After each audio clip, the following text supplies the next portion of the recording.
Welcome back guys to KNP analysis. तो जैसा आपको पता है कि हम डेली एक टॉपर की कॉपी डिस्कस कर रहे हैं और एक कॉपी को पूरा एक एक क्वेश्चन करके डिस्कस कर रहे हैं। आज इसी लाइन में पिछली वीडियो में हमने इशिता किशोर मैम की जो फर्स्ट क्वेश्चन है उसको डिस्कस कर लिया था। आपको पता होगी ये इशिता किशोर मैम जो यूपीएससी 2022 में रैंक 1 है, जिनकी AIR 1 है, ये उनकी कॉपी है, उनकी GS2 की ये कॉपी है, GS2 की ये कॉपी है।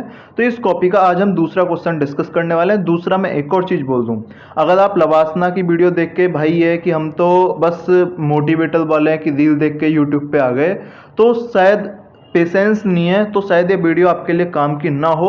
लेकिन अगर आप में पेशेंस है और आप सीरियस एस्पिरेंट हैं तो ये वीडियो आपके लिए बहुत काम की होने वाली है। इसे एंड तक जरूर देखिएगा, एक कंसेप्ट पूरा क्लियर होने वाला है, एक गारंटी है।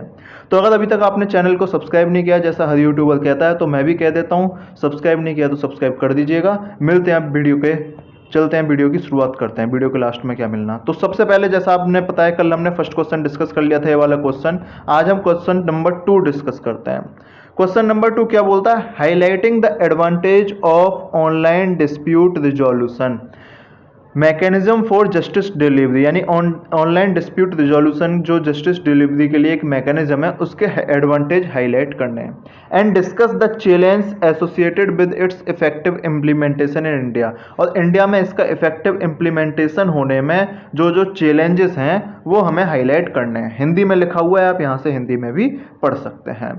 बात करते हैं फिर जो इशिता किशोर मैम है उन्होंने इसे किस तरह से लिखा है। तो उन्होंने लिखा है कि online dispute resolution is a wide area that encompasses, यानी कि ऑनलाइन डिस्प्यूट रिजोल्यूशन है क्या, इंट्रोडक्शन मान लीजिए इसे, ये इंट्रोडक्शन है, ठीक है।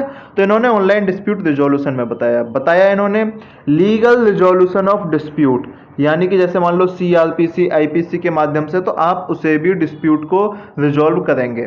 Plus alternate dispute resolution. Alternate dispute resolution क्या होता है? जैसे कि एक मेडिएशन होता है, आर्बिट्रेशन होता है, बहुत सारे लोगों को पता होगा आर्बिट्रेशन होता है, फिर कुछ लोगों को पता होगा कंसिलिएशन भी होता है, कंसिलिएशन भी होता है, ठीक है। अब इन तीनों में डिफरेंस क्या होता है? तीनों का एक मतलब कॉमन मीनिंग क्या होता है? सुलह। लेकिन एक में जज के द्वारा कहने पर सुलह होती है, एक में खुद से सुलह होती है, और एक में किसी थर्ड एजेंसी के प्रेजेंस में सुलह की जाती है। तो अल्टरनेट डिस्प्यूट रिजोल्यूशन।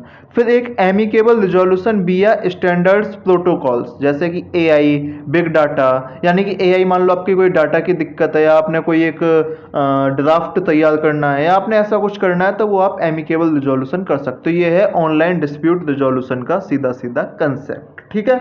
यानी कि ये हो गया इनका इंट्रोडक्शन। अब इसके बाद फिर क्या लिखते हैं? हमने हाईलाइट का पूछा था, एडवांटेज पूछा था उसने, एडवांटेज फॉर जस्टिस डिलीवरी। सबसे पहला टाइमली रिड्रेसल ऑफ कंप्लेंट्स, ठीक है। मतलब जैसे आपकी कोई कंप्लेंट है तो हो सकता है, जैसे मान लो चैटबॉट ने बोला, जैसे सॉरी जो ओपन AI है, इसने बोला हुआ है कि हर कंप्लेंट जो है वो 3 महीने में जज साहब के पास पहुंच जाएगी, और उसका डिस्प्यूट जो रिजोल्यूशन है वो हो जाएगा।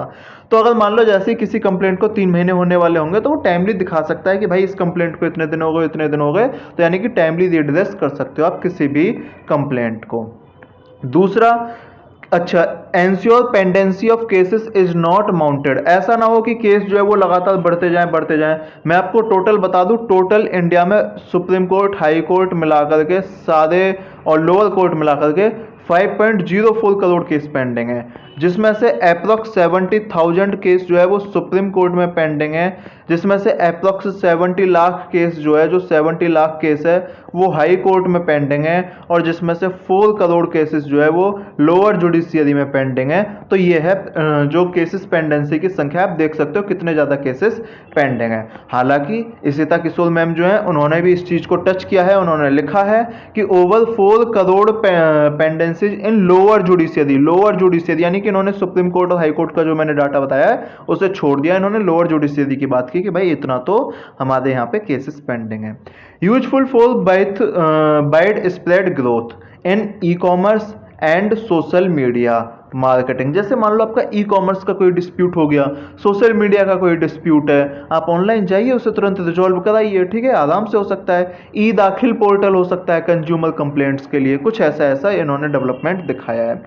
फिर नेक्स्ट एडवांटेज लिखते हैं ये लेवल प्लेइंग फील्ड, जैसे कि समाधान पोर्टल है एमएसएमई चैलेंज के लिए, मतलब जैसे मान लो एमएसएमई के लिए अलग से हो गया है ना, इसके बाद जैसे मान लो ई मार्केट के लिए अलग से हो गया, ई मार्केट के लिए अलग से हो गया, टेक्नोलॉजिकल इंडस्ट्री जो है उनके लिए अलग से हो गया। तो ऐसा मतलब हर एक के एक एक्सपर्टीज, यानी कि यहाँ से हमको क्या मिल जाएगी, एक एक्सपर्टीज मिल जाएगी, और एक्सपर्टीज मिल जाएगी तो निश्चित रूप से आपका जो डिसीजन है वो बहुत जल्दी होने वाला है। ये भी आप एक एडवांटेज में ऐड कर सकते हो, ठीक है।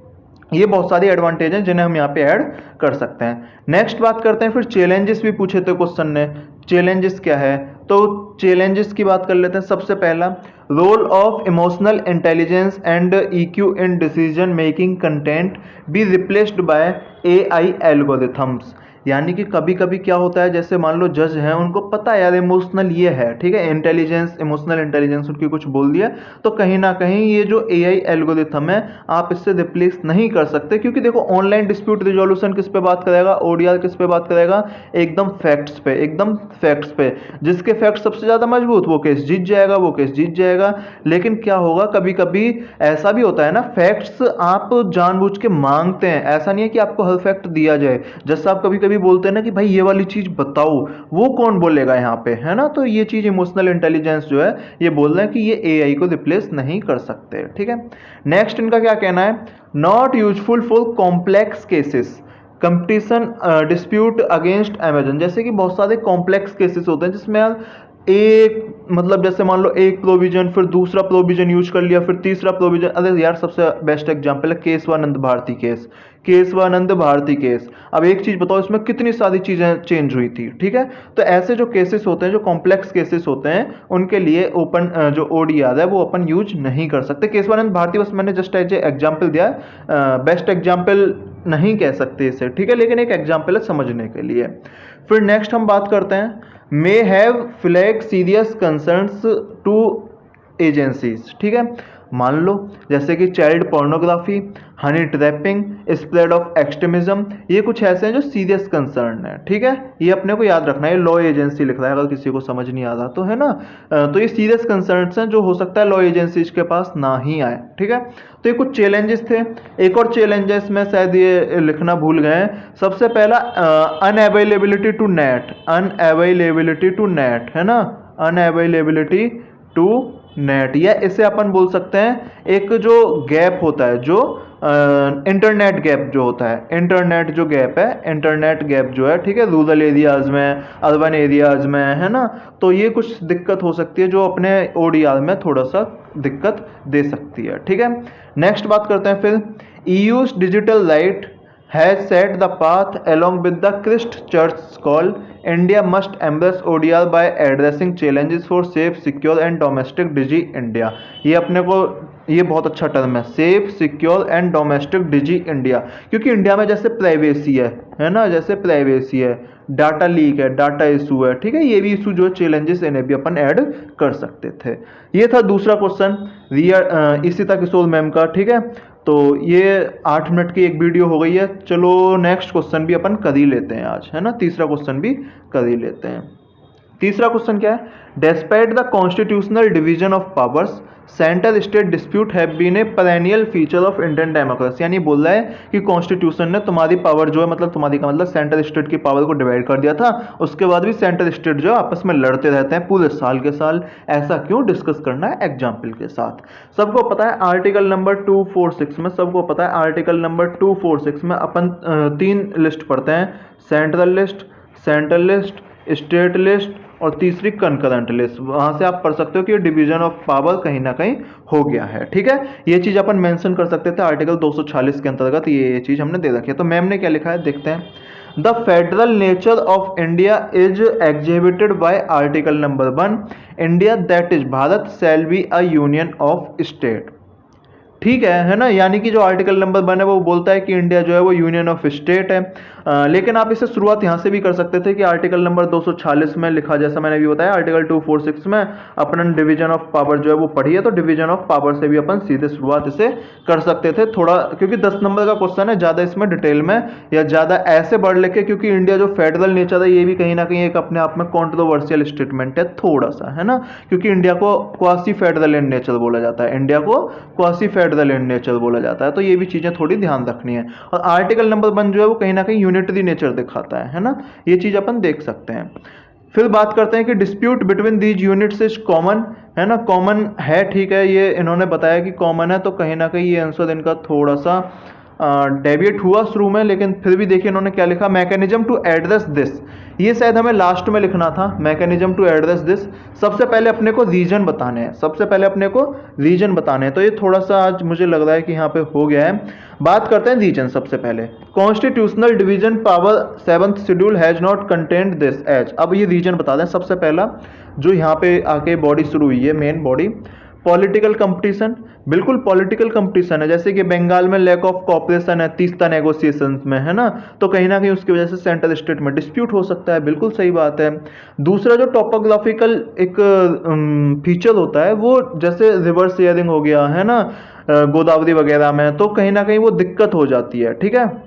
और सेंटर जो है वो उसका मतलब डजंट टेक स्टैंड, सेंटर ना इस स्टेट की तरफ खड़ा होता ना इस स्टेट की तरफ खड़ा होता, तो वो दोनों स्टेट आपस में लड़ रहे होते हैं, थोड़ा सा ये दिक्कत हो जाती है। तीसरी फिर क्या है, fight for special category status for financial benefit. आपको पता होगा कि जो कुछ स्टेट होते हैं उनके लिए स्पेशल कैटेगरी बेनिफिट का प्रोविजन जो है वो भी कॉन्स्टिट्यूशन में लिखा हुआ है। अब इसकी वजह से क्या होता है कि वो लोग ना डेवलप भी नहीं करते कभी कभी, कि हमें पैसा मिलेगा पैसा मिलेगा, इस वजह से भी कोई कोई दिक्कत हो जाती है। फेडरल एनक्रोचमेंट, जैसा कि जो सेंटर है वो करता है कभी कभी कि कुछ जो कुछ स्टेट के प्रोविजन होते हैं उन पे भी अपना कब्जा जमाने की कोशिश करता है, जैसे कि जीएसटी डिसीजन है, ठीक है, इसमें 3/4 मेजोरिटी चाहिए थी, लेकिन सेंटर खुद अब 2/3 वोट अपने पास रखा हुआ है ना, या सीबीआई है, ठीक है, या फिर जैसे कि एनआईए या फिर कि ईडी है, ठीक है, तो ये कहीं ना कहीं दिक्कत दे देती है कि भाई जो स्टेट है वो सेंटर के अकॉर्डिंग काम करे, ठीक है। Security decision enhancing BSF area in Punjab, तो ये भी एक फेडरल जो एनक्रोचमेंट है उसी में आप इसे ऐड कर सकते हो। Internationalisation of domestic issue due to diaspora, कभी कभी क्या होता है जैसे कि तमिल एलाम डिमांड इन श्रीलंका, जैसे कि मान लो डायस्पोरा, अपना जो डायस्पोरा है वो कहीं और रहता है, अब उस इशू का अपन इंटरनेशनलाइजेशन कर देते हैं। जैसे मान लो पंजाब वाले हैं, ठीक है, और पंजाब, आधा पंजाब कहाँ रहता है, कनाडा में, अगर पंजाब की किसी प्रॉब्लम, पंजाब कोई प्रॉब्लम में होगा तो हो सकता है वो इशू कनाडा में उठे, है ना, ऐसी ऐसी कुछ चीजें हो सकती हैं, कुछ कुछ दिक्कत हैं, ठीक है। अब ये दिक्कतें, इसके बाद अपन को लिखना था कि ये अपने मेजर्स क्या लिए हैं, ये लास्ट में लिखना था, ठीक है। तो मेजर्स क्या लिए हैं, सरकारिया कमीशन एस्टेब्लिश किया, पंछी कमीशन एस्टेब्लिश किया, उन्होंने बोला है, ठीक है, जैसे कि गवर्नर वाले इशू बहुत आता है, तो उन्होंने बोला कि गवर्नर जो वो आउटसाइड ऑफ द स्टेट होना चाहिए, ऐसे ऐसे कुछ जो है प्रोविजन आप बता सकते हो। Article number 263 inter state council की बात करता है, बहुत best example. 262 river water dispute की बात करता है, ठीक है। जोनल काउंसिल्स अपने ने एस्टेब्लिश किए हैं, जीएसटी काउंसिल अपने ने एस्टेब्लिश किए हैं। इसके अलावा अगर मैं कुछ मैकेनिज्म की बात करूं तो फिर ये मतलब कुछ बड़े मैकेनिज्म है, और ज़्यादा स्पेशल तो मुझे भी अभी कुछ ध्यान नहीं आ रहा है इतना खास, है ना, अगर आएगा तो मैं बता दूंगा कि सेंटर और स्टेट में अपन कैसे थोड़ा सा एक, जैसे कि चीफ मिनिस्टर्स की मीटिंग होती है, नीति आयोग जो है ना, नीति आयोग जो है वो चीफ मिनिस्टर्स की मीटिंग करता है, तो यहाँ से अपन जो है वो एक दूसरे के साथ मिलके बातचीत कर सकते हैं, स्कीम बना सकते हैं, ठीक है। तो ऐसे ऐसे कुछ पॉइंट्स जो है उन्हें आप ऐड कर सकते थे। लास्ट में देखते हैं कंक्लूजन क्या है। अरे वाह, इन्होंने लिख भी दिया नीति आयोग। तो NITI Aayog cooperative federalism can ensure healthy state progressive India for India at the rate 75। 10 number का क्वेश्चन है, तो कंक्लूजन ये भी सही है। तो ये था गाइस आज की एक वीडियो। अगर वीडियो मैंने बोला था पेशेंस रखिए, आपको बहुत सारी चीज़ें सीखने को मिलेगी। अब जैसे आपने ये जो स्टेट डिस्प्यूट है इसमें भी आपने क्या सीख लिया, इसमें आपने सीख लिया आर्टिकल नंबर 246 सीख लिया आपने, फिर आपने मैकेनिज्म सीख लिया, जैसे कि जोनल काउंसिल आपको याद हो गया होगा, आर्टिकल नंबर 262 याद हो गया होगा, आर्टिकल नंबर 263 आपको याद हो गया होगा, जीएसटी काउंसिल याद हो गया होगा। फिर आपने समझ लिया डिस्प्यूट क्यों होता है, आपने देख लिया डिस्प्यूट क्यों होता है, जैसा इन्होंने बताया पॉलिटिक्स की वजह से डिस्प्यूट होता है, फाइनेंस ज़्यादा लेने की वजह से डिस्प्यूट होता है, ठीक है। फिर इन्होंने बताया जो इंटरनेशनलाइजेशन हो जाता है इशू का, है ना, इंटरनेशनलाइजेशन हो जाता है इशू का, उसकी वजह से डिस्प्यूट होते हैं। ये सारी चीज़ अपन ने पढ़ ली। तो वीडियो जहाँ तक अच्छी लगी होगी, बहुत सारी चीज़ें आपने नहीं सीखी होंगी। अगर वीडियो अच्छी लगी हो तो अब लास्ट में मैं बोल देता हूँ, जिन्होंने अभी तक इस चैनल को सब्सक्राइब नहीं किया, इस चैनल को प्लीज़ सब्सक्राइब कर दीजिएगा, प्लीज़ सब्सक्राइब कर दीजिएगा, ठीक है। और वीडियो को लाइक कर दीजिएगा और शेयर कर दीजिएगा अपने दोस्तों के साथ, अपने ग्रुप्स में। मिलते हैं नेक्स्ट वीडियो में। अगर आप इसे शेयर और सब्सक्राइब और लाइक ज़्यादा करेंगे तो एक दिन में हम 3 या 4 क्वेश्चन भी कर सकते हैं, जिससे कि ये कॉपी जल्दी निबट जाए, फिर हम GS3 स्टार्ट करेंगे, ठीक है। तो मिलते हैं आपसे नेक्स्ट वीडियो में, तब तक के लिए टाटा बाय बाय, धन्यवाद।